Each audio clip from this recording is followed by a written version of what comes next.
கர்த்தரால் தெரிந்து கொள்ளப்பட்ட ஜனங்கள் ஏன் வனாந்திரத்தில் அவாந்திர வெளியிலே இருக்க வேண்டும்? அப்போ தேவனால் தெரிந்து கொள்ளப்பட்ட ஜனத்துக்கு, கர்த்தருடைய பிள்ளைகளுக்கு வனாந்திரத்தை போன்ற அவாந்திர வெளியை போன்ற வறட்சியான ஒரு நிலவரம் தன்னோட வாழ்க்கையில காணப்படுகிற சூழ்நிலைகள் உண்டு. அப்ப அந்த சூழ்நிலையில கர்த்தர் என்ன சொல்லுகிறார்? நீங்கள் வனாந்திரத்தில் இருந்தாலும் அவாந்திர வெளி போன்ற வறட்சியான ஒரு நிலவரத்துல காணப்பட்டாலும் நான் அந்த இடத்துல ஆறுகளையும் தண்ணீர்களையும் உண்டாக்க வல்லவர் என்று சொல்லுகிறார்.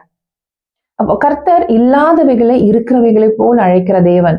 அவர் இல்லாத இடத்துல அதை உருவாக்குகிறவர். அதுதான் வனாந்திரத்துல அவாந்திர வெளியில தண்ணீரோ இல்ல ஆறுகளோ காணப்படக்கூடிய சூழ்நிலையே கிடையாது.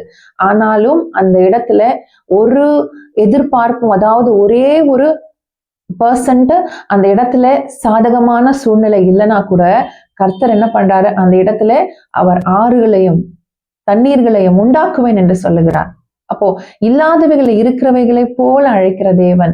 வனாந்திரத்துல வறட்சியான சூழ்நிலையில நம்முடைய வாழ்க்கை காணப்படுகிறதா? எந்த ஆசீர்வாதமும் இல்லாத ஒரு சூழ்நிலையில வறட்சியான ஒரு நிலவரத்துல யாராவது காணப்படுகிறீர்களா?